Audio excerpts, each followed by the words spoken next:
in recognition of our carnivorous nature, I'd like to say thank you to the servers and to the organizers who cooked the food. I guess we really overwhelmed them with our appetite.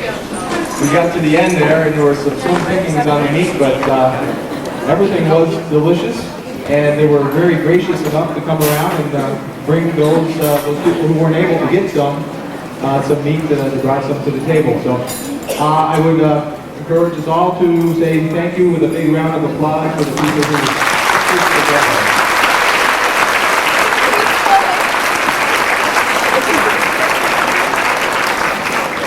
And just a reminder, tickets are still on sale. We have some prizes. Actually, we're groups of prizes. Otherwise, we'd be here till midnight and we gave them out individually. And the very first two drawings tonight are going to be for $10 worth of additional chances. $10 worth of tickets. So I didn't say one person at least one bought $50 worth of tickets. How many more? I can imagine this long. This person standing up with the ticket stretched right out. So the first two drawings tonight will be for $10 worth of additional chances to win some of these very, very nice prizes. Last year we had a special treat. We had Mr. Bob Ben up here interviewing some people, some of the first people in hospice, and gave us an idea of the origins, the roots of hospice in the North Country. Unfortunately, this year, Bob is not with us. He's not well. We would encourage all of you to include him in your prayers and for a speedy recovery and good health. But we are pleased tonight to have with us a man who was with us earlier as a lay minister. Now we would ask him to change hats, and as the president of the board of directors for Hospice of the North Country, Mr. Andy Hewitt will be interviewing the Alger family, past recipients of hospice service. So would the Alger family please come up, please?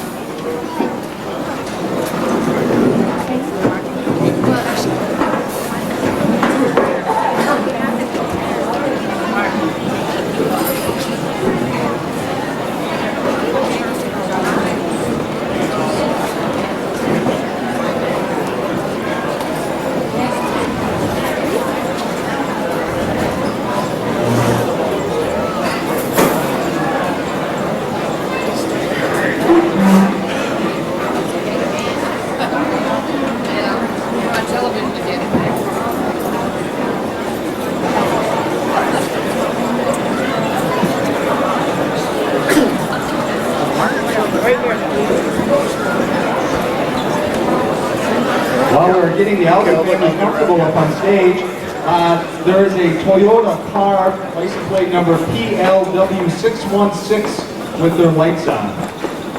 And seeing we have quite a few prizes to go through, by the time you get out there, you'll need a boost. So, Toyota. Absolutely quiet as possible.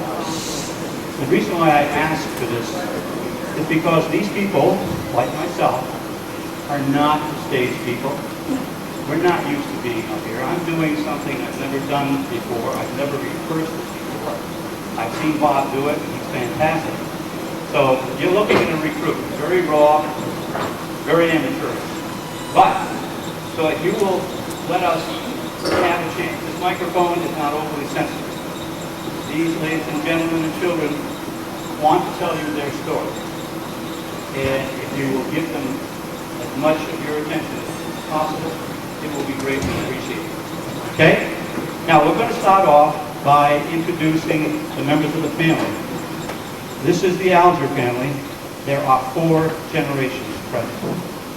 All of these people were affected, save one, by the passage of Robert Alger from this earth and the hospice experience. So, if you will, I'll start off with this lady right here. And your name is? Alina Alger. Alina Alger. Linda Alger. Abby Alger. Suzanne Alger. That's Ashley. Okay, we'll go to the back row here.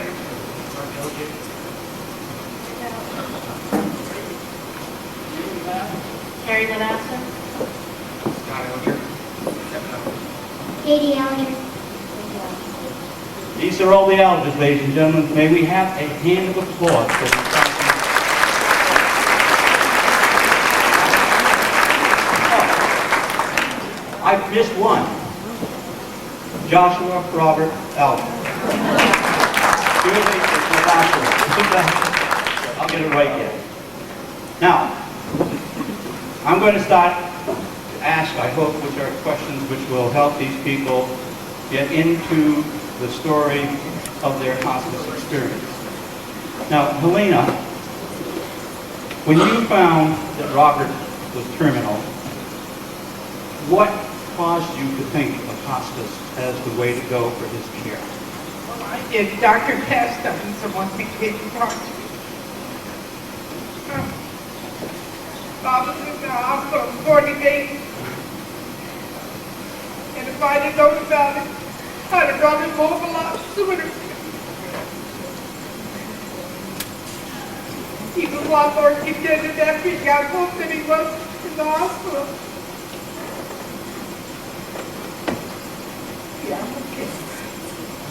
Now, once you realized that, with Dr. Castine, that hospice was possible, how did you feel about the approach that you experienced by the people who came to see Bob and yourself and other family members to undergo the admission process? They were just great. I couldn't have asked for anything better. They told me, they explained everything to me and everything. And we brought Bob home in an ambulance. And they had the hospital bed, they had wheelchairs, they had oxygen, they had everything that Bob needed. Great.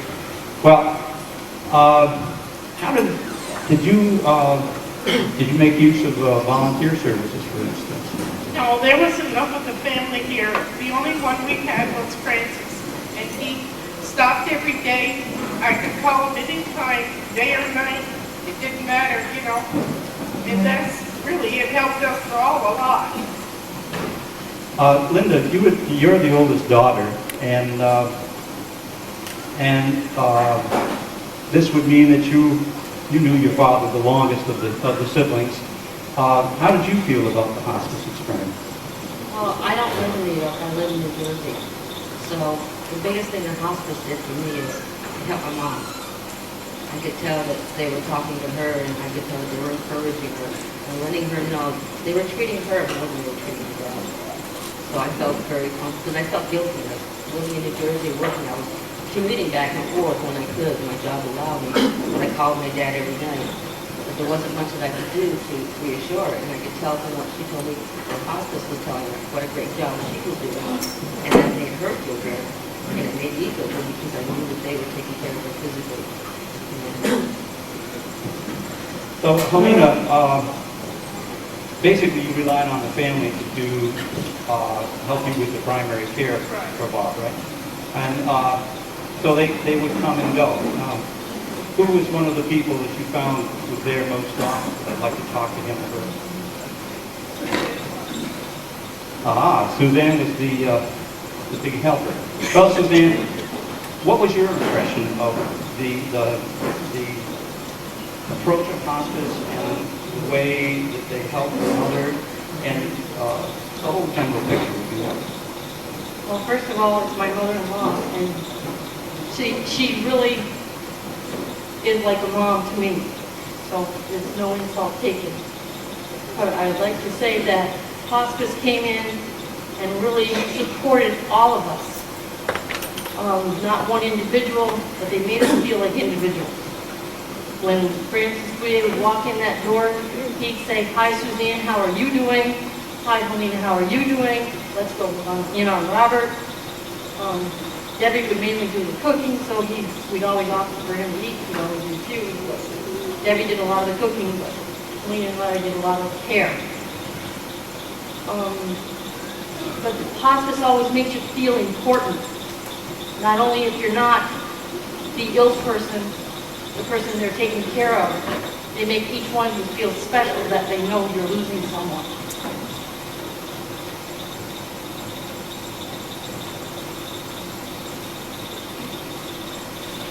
Okay, now I want to talk to some of the very younger people, say about the third generation. I think I'm pretty close right here.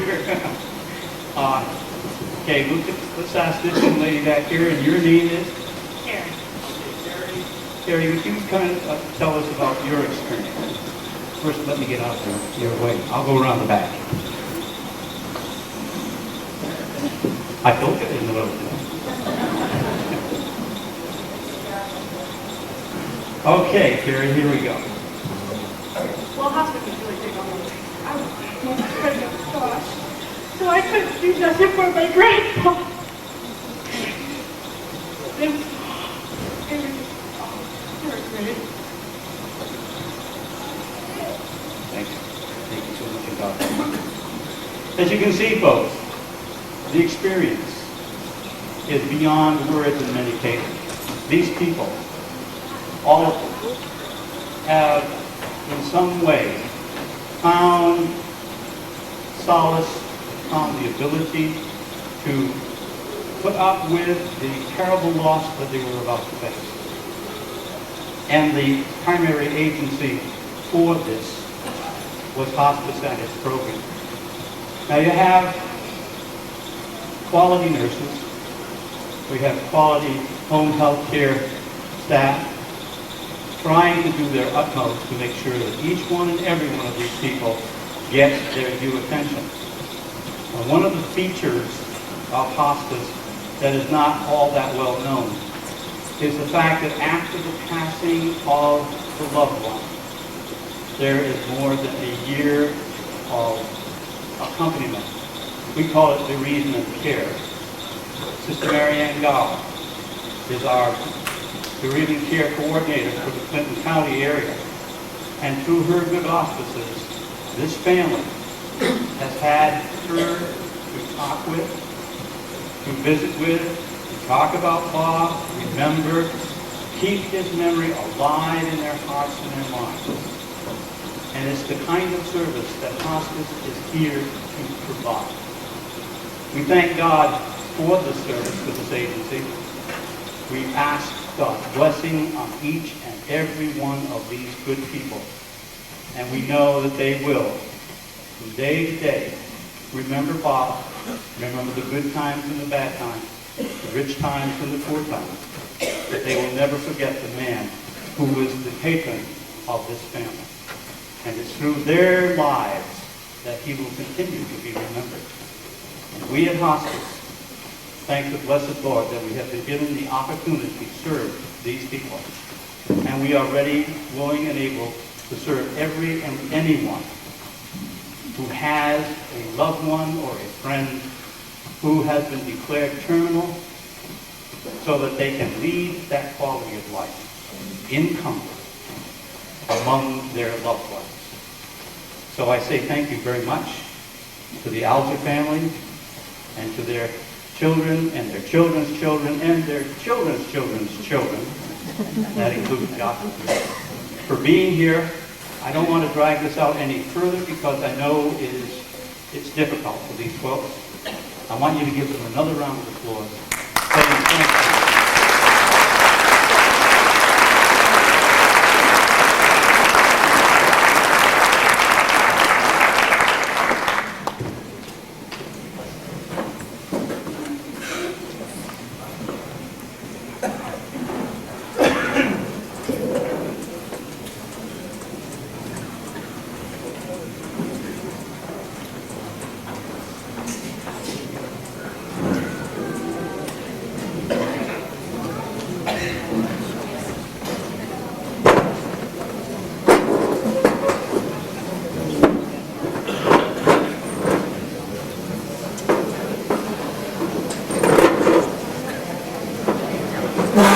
Fall apart.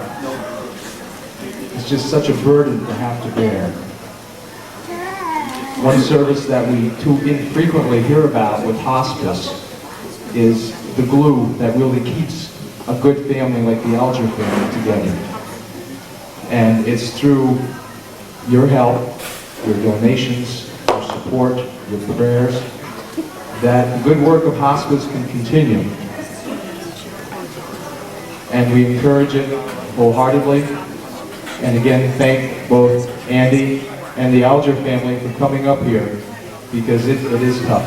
It is tough to bare your heart and your soul, but the message was an important one, and a real one, and it should touch each of our hearts. To continue with our program, I know I've done a lot of training through the state, taken a lot of different courses, and one trick that instructors do usually after the meal is to get you up and exercising, because everybody kind of gets kind of tired after. Well, we're tired.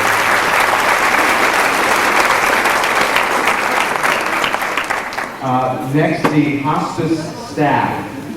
Those people who are intimately involved with the care and the furtherment of hospice in the North Country. The hospice staff, probably most of them are out there working right now. But for those that are in here, if you would stand, please. The hospice staff.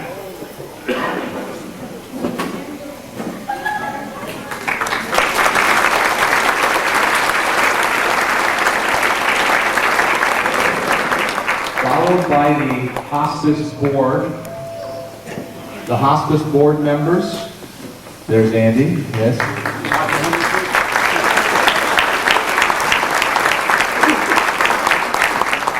The hospice volunteers, those people who give up their time for hospice.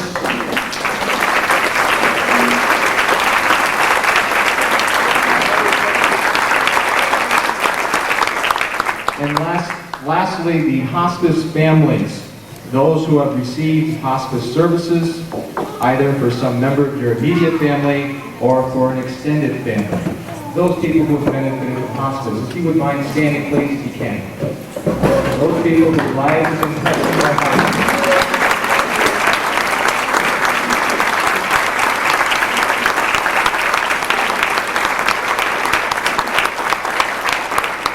I want to thank you all so very, very much.